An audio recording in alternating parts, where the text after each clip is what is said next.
Hello.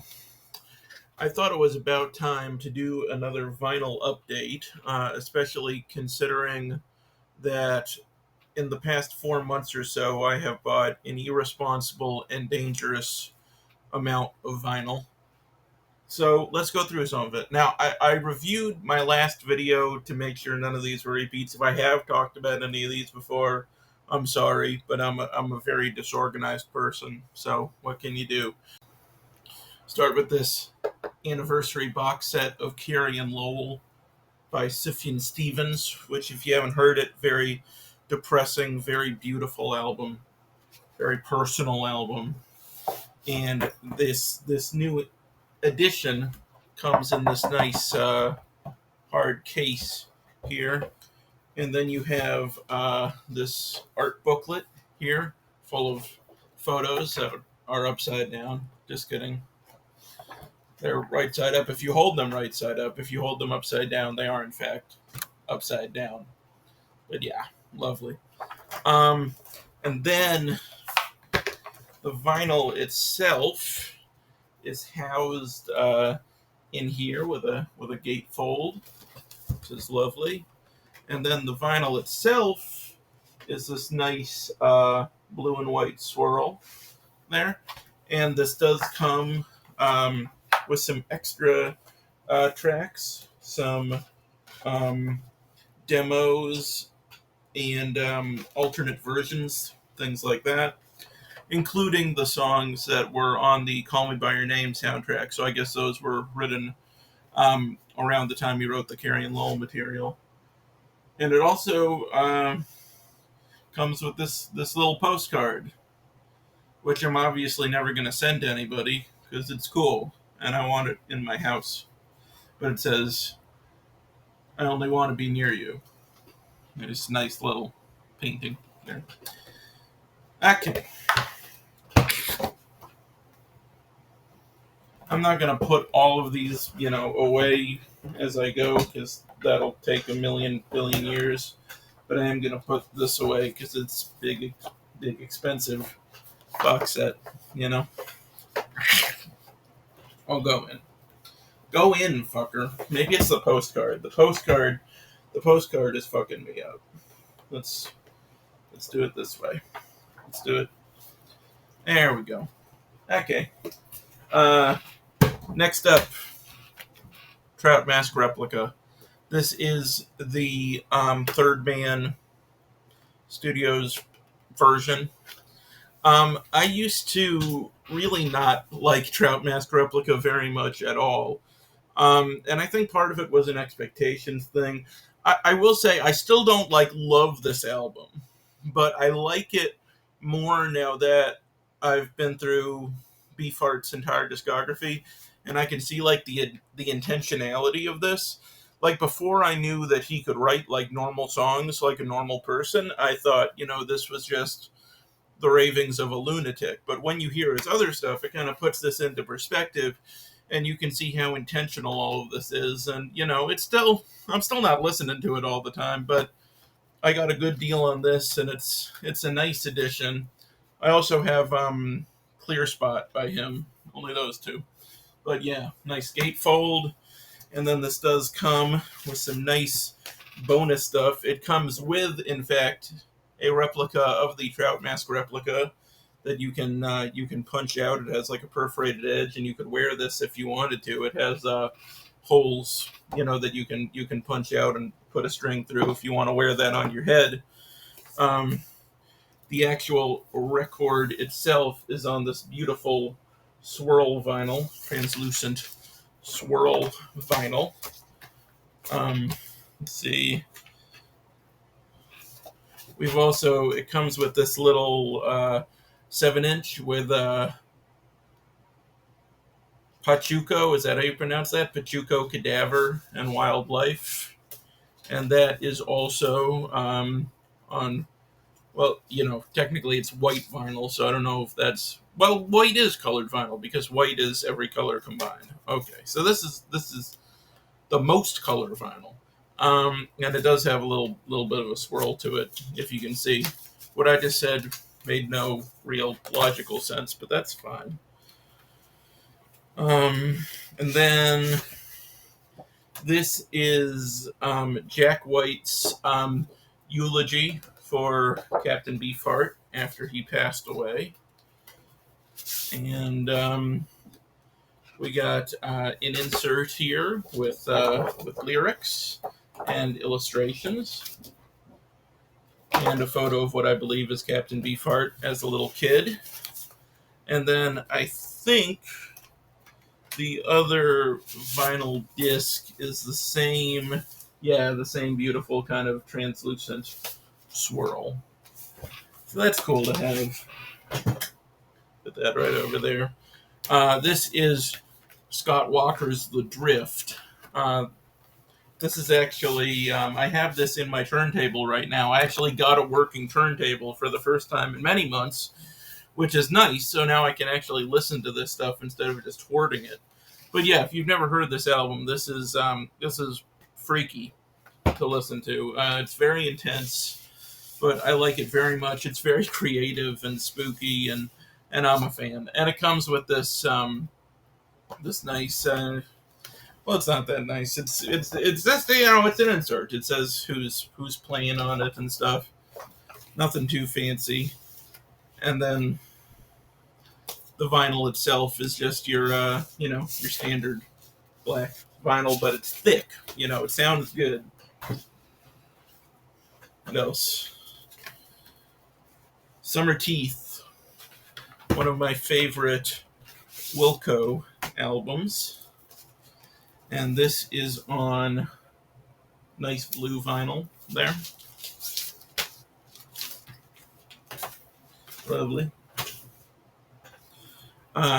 This is a random Jonathan Richman record that I picked up, and this is part of the reason I got this was for a while he was just releasing albums on Bandcamp, and this was one of the ones that really wasn't on streaming, at least not widely available on streaming. So it was cool to find this. Say. I don't know. I don't know if it's. I don't know. How do you pronounce things? Insert there. Nice message from Jonathan Richman there, talking about his intentions behind the record. And the record itself is just kind of standard black vinyl, but it does have a nice label on it. I like the look of that label. Frank Black Francis. Like this is when he'd gone back to being Black Francis. But this is kind of like a B-sides and rarities comp that has stuff like The Water and Rabbits and Alabaster. I don't know. But some good songs on here. And I mostly got it because it's on black and white split vinyl, which looks nice. Reminds me of cookies. This is, a pretty beat up copy of Blind Faith by Blind Faith that I got for pretty cheap. But it's nice to have lyrics on the back. This is Brian Wilson by Brian Wilson. This was the first record I played on my new turntable to test it out. And I bought this actually shortly before I heard the sad news about Brian. And it was nice to be able to listen to this while I was working through all of that in my mind. This is definitely not a perfect album, definitely influenced by Dr. Landy and the Associated Strife, but there is some really wonderful, underrecognized material on here. And if you're a fan of Smile, you should definitely hear Rio Grande. I think I've talked about that one before. You go over there. Prince, Around the World in a Day. This is just kind of a cool package. Goes like that, and it's like the this like wraparound art. It's all one image. Inside you got the gatefold with the lyrics, and then it's your standard black vinyl, but nice label. And let me see if it's still in here. Is it still in here? Yeah, I found it. So basically, so that the artwork could be uninterrupted, and unobscured, they just printed the album name on this little sticker that was on the exterior packaging of the album, and yeah, whoever had this before me saved this, which I appreciate. It's nice to have. It's a cool little detail. All right, this is solo album by Jim James, Uniform Distortion, and its companion record, Uniform Clarity. Uniform Distortion is, just kind of the standard full band album. Uniform Clarity, which I actually prefer, is all solo acoustic versions of the material. Nice gatefold, everything is all very holographic and shiny. And this is Uniform Distortion. And there's Jim. And then Uniform Clarity is on the other side. There he is again. And we have a different swirl on this one. So that's nice. It's just a nice set. And it came with this little 7-inch record here, which has some tracks that got cut off the record, including Hot Burrito 1, which is a Flying Burrito Brothers cover. And it also came with this poster, which is signed by Jim James. So that's nice. This is a recent re-release of the first Soul Coughing record, Ruby Vroom, and it also comes with on the fourth side some B-sides and remixes and things like that. Gatefold, and then the record itself has these lovely animated labels with the devil on them, and yeah, the records themselves are translucent. Lovely. There you go.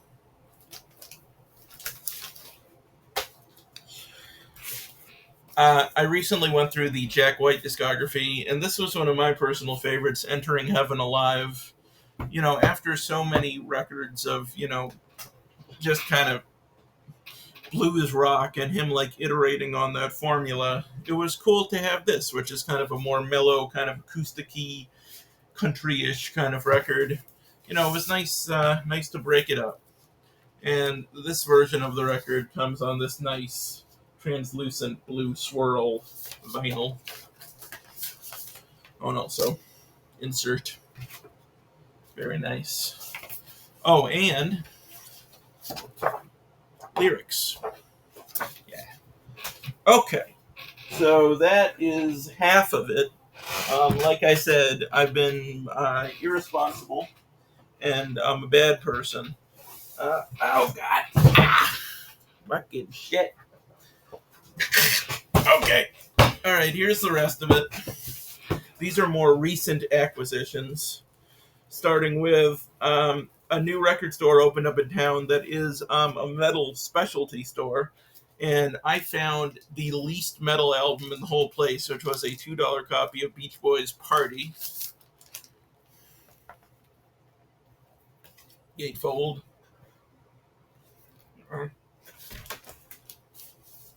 Standard vinyl, standard Capitol label. And then I felt like I couldn't just, walk out of that place with a $2 copy of Beach Boys' Party. I would have felt embarrassed going up to the counter. So I also grabbed my favorite Black Sabbath record, Sabotage. I haven't opened it yet. I mean, I can open it right now, but it's just, standard black vinyl. They say it has 180 grams, this little hype sticker. And yeah, very standard insert. The label does have like some jellyfish on it, I do believe, so that's something.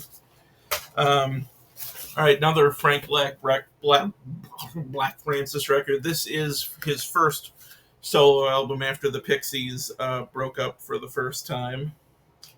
Has some cool stuff like Los Angeles, and I heard Ramona sing. And this release, you got the lyrics here, and then the vinyl itself is on this nice orange vinyl there with Frank on the label. All right. Okay. This new record store opened up downtown, not the metal one. This one is kind of more of a punk specialty shop, but they do have a wide range of stuff. And they had, every time I go to the record store, I look for Mountain Goats records. And a lot of the time they have none or very few. And this guy had basically every Mountain Goats album. So I need to go back and get more. But you're going to see several of them here. And here's one of them. This is Songs for Pierre Chauvin. This was the first solo acoustic boombox Mountain Goats record in many moons since the Coroners. Well, no, since probably All Hail West Texas, but in a long time is my point. This was a pandemic record. John Darnielle recorded it on his own, and I thought it was quite good. I think there's some really pretty stuff on here, and I was happy to get this one. There are certain records that just really lend themselves to the vinyl format and that listening experience, and I think records like this are wonderful for that. So just very simple, black vinyl, white label. This is the first Neil Young record, produced kind of controversially by Jack Nitzsche. I don't know how to pronounce anything, but he loaded it up with strings and all of this stuff, and some people were offended. I think it's very nice, and you got the lyrics in here. Gatefold. There's Neil, and standard blue vinyl, standard orange reprise label. Heartbeat City by the Cars. Pretty much every Cars album is really good, but this might be their best or their second best after the debut. It has Drive on it, which is a song I love very much. Gatefold. And this is another one where the back and front come together to form one cohesive art piece. Rick Ocasek went to the same college as me. I don't think he graduated from there. I think he just went there for a few months, but nevertheless, random picture of a gear, lyrics, standard black vinyl with a gear on the label. I don't know what's up with the gears. I don't know. I don't ask questions. All Hail West Texas, which I was just talking about, definitely one of the best and most beloved Mountain Goats records. This one has a gatefold with this is just basically notes by John Darnielle, because this edition of it has some extra tracks. So this is John talking about these tracks that were cut off the record, including there's an alternate take of Jenny on here too. And yeah, the vinyl itself is this nice kind of yellow with green swirls there. More Mountain Goats. We Shall All Be Healed. I think this is a gorgeous record. It has what's on here. Linda Blair Was Born Innocent. Letter from Belgium. Cotton. Mole. I'm a big fan of Mole. Yeah, this is a lovely one. And there you go. Imagery. Lyrics? Are these lyrics? No, I don't know what these are. These are just little poetic musings, I think. And then the vinyl itself, standard black vinyl.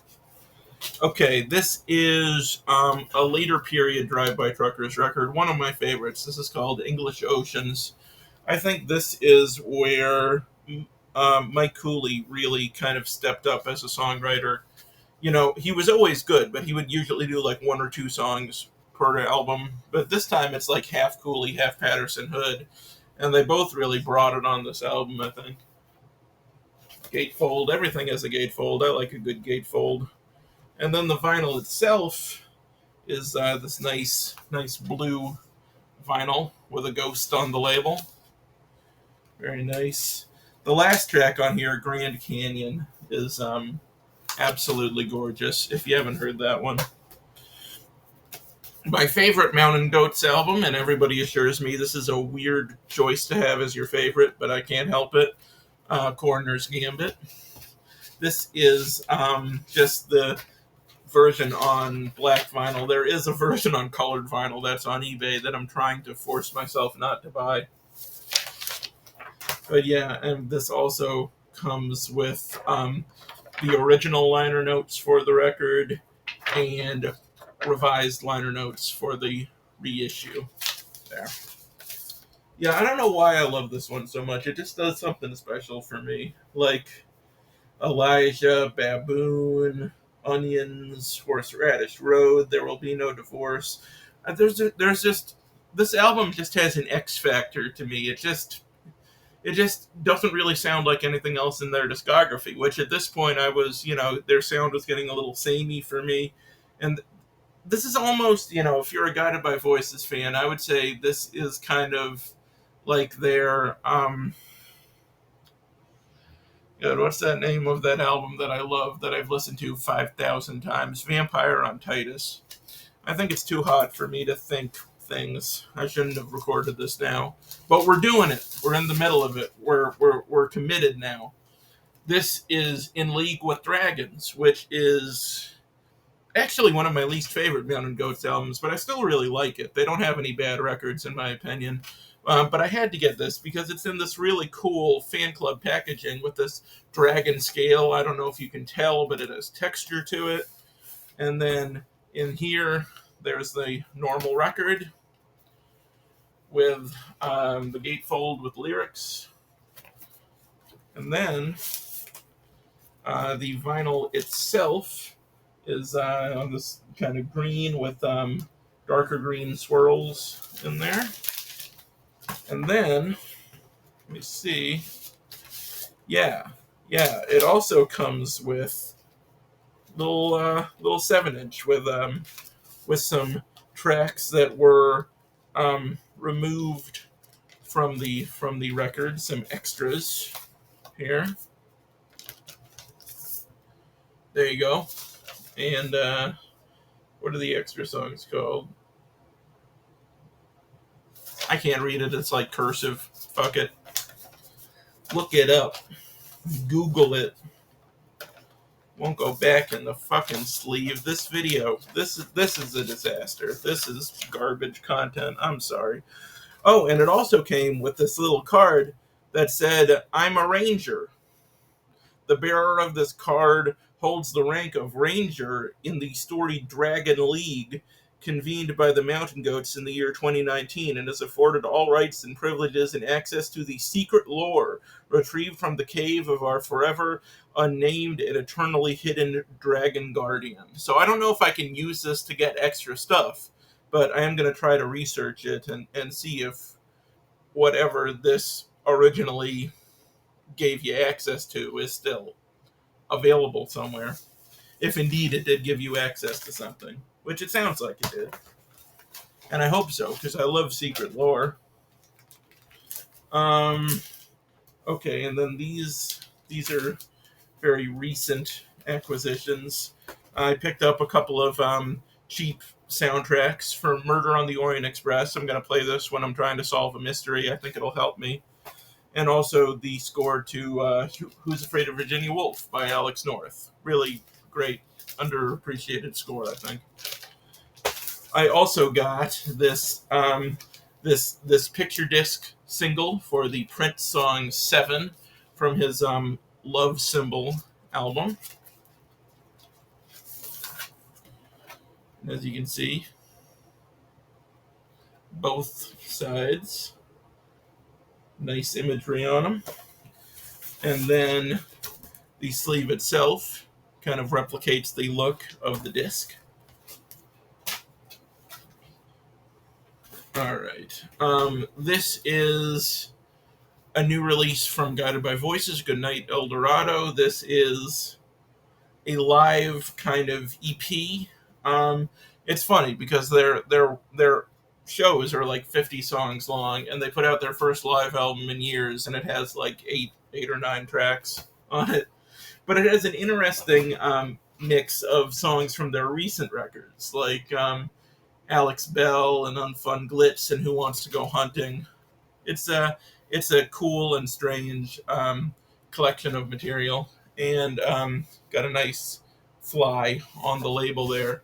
And finally, we have That Lucky Old Son, which I bought shortly after hearing the news about Brian Wilson. I think this is his last great record. It came out in 2008. And shortly after Smile, after he brought Smile back, because there was this thing, where the critics were like, yes, he can refurbish this old material and make it sound good, but is he capable of making new material that kind of stands up to that legacy? And he responded with this, which I think very much does. There's even a little collaboration with Van Dyke Parks on this, so it's mostly just he writes kind of these interstitial bits of poetry that Brian reads in between songs. But yeah, I think this is a great record. And when I heard about Brian passing away, the first song I thought of was Southern California. I have this dream singing with my brothers in harmony, supporting each other, and this is, it's a lovely way to include the record. And it was the first thing I thought of pretty much immediately when I heard the news. I'm not even totally sure why, but really nice gatefold on here. This might win the award for best gatefold of all. And then the vinyl itself, all the lyrics, and it's just black. But if you haven't heard this album, it is very much worth your attention. So that is it. As if that wasn't enough. This is you know what? No, wait here. Okay, look. I also recently got copies of The Queen is Dead by the Smiths and that Jim James record where he plays with an orchestra. What was that one called? Let me Google it on camera instead of doing it before I go on camera.